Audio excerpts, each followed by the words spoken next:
Padahal Al-Quran ini datang dari Allah. Iya. Nggak mungkin dong bohong, nggak mungkin dong salah. Iya, iya. Maka interval waktu antara Alkitab dengan Al-Quran 600 tahun baru muncul Al-Quran. Lalu mengatakan Al-Quran yang terakhir ini datang bahwa nama dia sudah ditulis di dalam Alkitab. Gitu. Berdasarkan ayat ini. Gitu. Nah, saya melakukan pembuktian. Saya masuk Kristen. Iya, iya. Nggak ada satu ayat pun. Ada tanda-tanda dan ciri-ciri Nabi Muhammad di dalam Alkitab. Nah, Ustadz siapa yang ngomong kayak begitu, Pak? Hampir semua, khususnya si Kainama, Pak. Dah, datang dia akan tersungkur. Iya. Ketemu saya. Nama Kainama, siapa lagi? Ya, Abdul Somad juga, Abdul Somad juga, Pak. Gini saja Ustadz Abdul Somad, nggak usah lah nyinggung-nyinggung Alkitab. Kita fikih aja bagaimana sholat, bagaimana wudhu, begitu aja. Nggak usah nyari-nyari perkara. Nanti yang jawab Saifuddin Ibrahim, wah sudah nggak enak dengarnya gitu Pak Ustadz. Jadi begitu. Jadi tidak ada nama Nabi Muhammad ataupun kata-kata yang memungkinkan bahwa itu tanda-tanda Nabi Muhammad, ciri-cirinya tidak ada. Saya berani bersumpah dan seluruh keilmuan saya pertaruhkan untuk itu. Dan kekristenan saya ya jangan ditanya lagi, begitu. Oleh karena itu kita lihat Abdul Somad bilang bahwa Ulangan 18 ayat 18 itu adalah untuk Nabi Muhammad. Tidak ada satu ayat pun yang serupa dengan Musa. Bukan masalah perang, tetapi kesamaan ciri-ciri. Satu, Isa Al-Masih satu turunan dari garis Ishak. Jadi Yesus dengan Musa sama. Musa Bani Israel, Yesus dari Bani Israel. Nah, Yesus melakukan mukjizat-mukjizat besar. Musa membelah laut, gitu. Bukan membelah bulan. Membelah laut itu ada fungsinya. Kalau membelah bulan, apa gunanya? Itu yang harus diperhatikan, saudara-saudara. Nah, sekarang kita lihat Alkitab. Mazmur 147 ayat 19 dan 20. Ia memberitakan firman-Nya kepada Yakub, ketetapan-ketetapannya dan hukum-hukumnya kepada Israel. Ia tidak berbuat demikian kepada segala bangsa, dan hukum-hukumnya tidak mereka kenal. Allah tidak pernah memberikan semacam itu firman-Nya kepada bangsa-bangsa dan mereka tidak mengenalnya. Hanya diberikan kepada Israel. Dan firman Tuhan itu Yesaya 2 ayat 2 dan 3. Akan terjadi pada hari-hari yang terakhir, gunung tempat rumah Tuhan akan berdiri tegak di hulu gunung-gunung dan menjulang tinggi di atas bukit-bukit. Segala bangsa akan berduyun-duyun ke sana, dan banyak suku bangsa akan pergi serta berkata, "Mari kita naik ke gunung Tuhan, ke rumah Allah Yakub, supaya Ia mengajar kita tentang jalan-jalan-Nya, dan supaya kita berjalan menempuhnya. Sebab dari Sion akan keluar pengajaran dan firman Tuhan dari Yerusalem." Akan terjadi hari-hari yang terakhir. Fenomena terakhir, kata Bapak tadi. Akan terjadi sekarang ini. Orang akan berduyun-duyun mencari pengajaran itu. Yaitu naik ke gunung Tuhan. Naik ke gunung Tuhan itu memuliakan Tuhan dengan roh dan kebenaran. Dan dia mulai sadar bahwa hidup di dunia ini yang tidak ada gunanya. Nggak perkasa lagi. Kita akan perkasa karena firman Tuhan. Dan kita akan mengikuti pengajaran. Sebab firman Tuhan datang dari Yerusalem. Tidak datang dari Gunung Sindur. Tidak datang dari Gunung Bromo. Datangnya dari Yerusalem. Kota keselamatan. Kota kedamaian. Orang hidup damai di kota itu. Firman Tuhan datang dari kedamaian, bukan keributan. Yesus tidak pernah bawa pedang. Jangankan pedang, pisau dapur saja nggak pernah dibawa untuk nakutin orang. Iya, amin. Ada ustadz bilang, itu Yesus bawa pedang. Baca pakai otak. Jangan pakai emosi. Iya. Hanya karena ingin ngelawan omongan saya, Saifuddin Ibrahim ngawur, ini ayatnya Yesus bawa pedang. Baca lagi. Iya. Yesus nggak pernah bawa pedang. Iya. Baca dulu Ustadz. Mu'alaf. Bukan alap-alap, mu'alaf.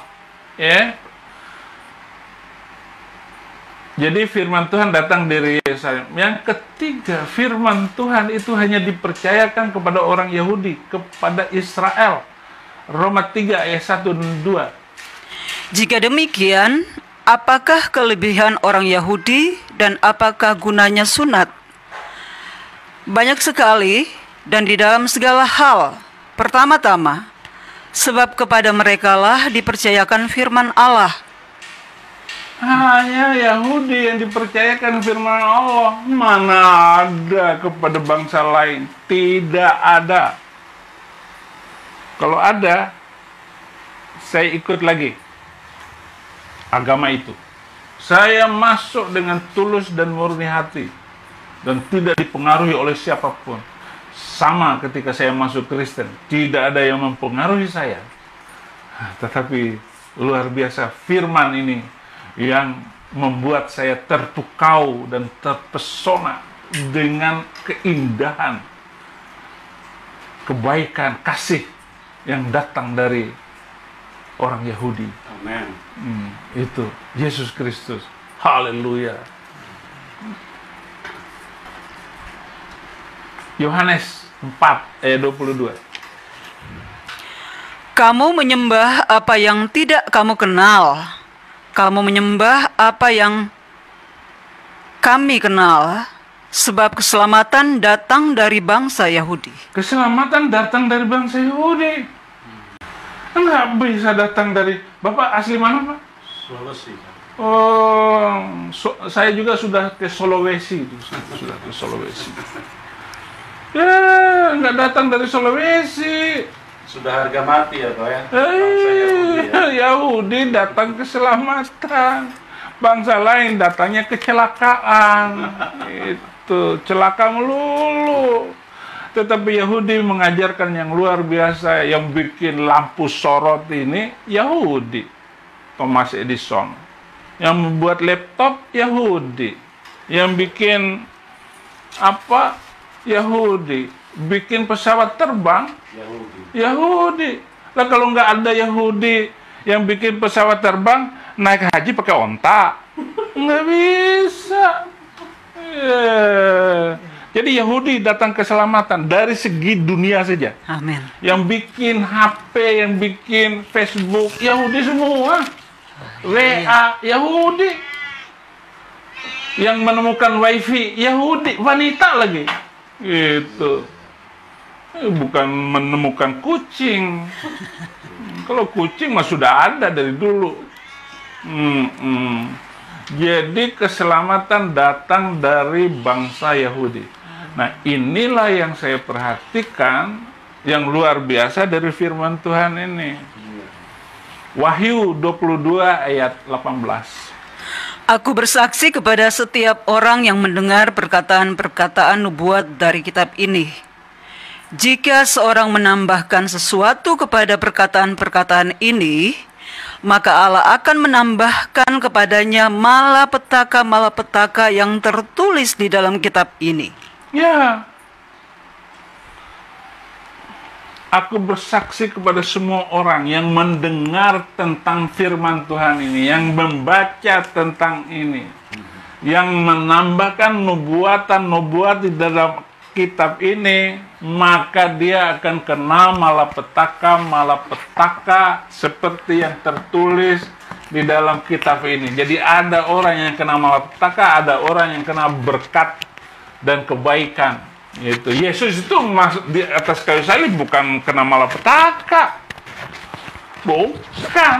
Saya masuk penjara itu bukan malapetaka. Rasain Saifuddin Ibrahim masuk penjara kena malapetaka. Sukacita karena Tuhan. Yusuf masuk penjara, Yeremia masuk penjara. Itu semua bilang, apa kata Yeremia kepada Zedekia? Apa salah saya kepada engkau, hai raja, dan apa kesalahan saya kepada pengikut-pengikut hulu balangmu? Dan apa kesalahan saya atas bangsa ini? Engkau memasukkan aku di dalam penjara. Gitu kata Yeremia. Jadi Yeremia masuk penjara, dia nabi.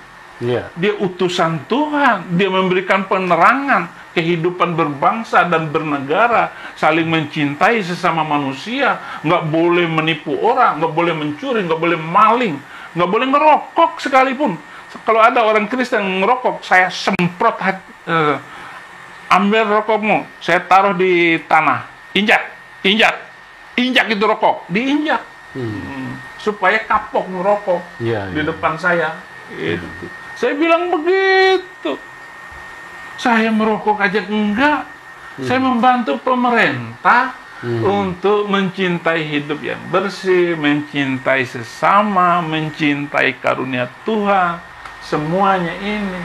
Jadi kalau ada orang yang menambah-nambah ini Alkitab, nambah-nambah isi masih ada pedoman untuk hidup bermasyarakat, bernegara, hidup berpolitik, mencintai sesama manusia, nambah-nambah lagi dari aturan Alkitab ini, akan kena malapetaka.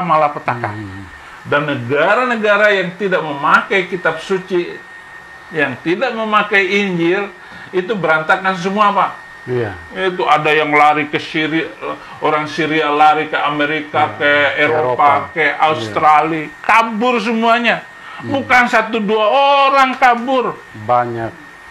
Bukan 1000, berjuta-juta, berlaksa-laksa. Tinggal kampung, ditinggalin. Nggak usah lo ngomong baju, sepatu kayak bapak bagus, ada HP. Punya sepotong pakaian di badan, itu sudah syukur bisa kabur dari negerinya.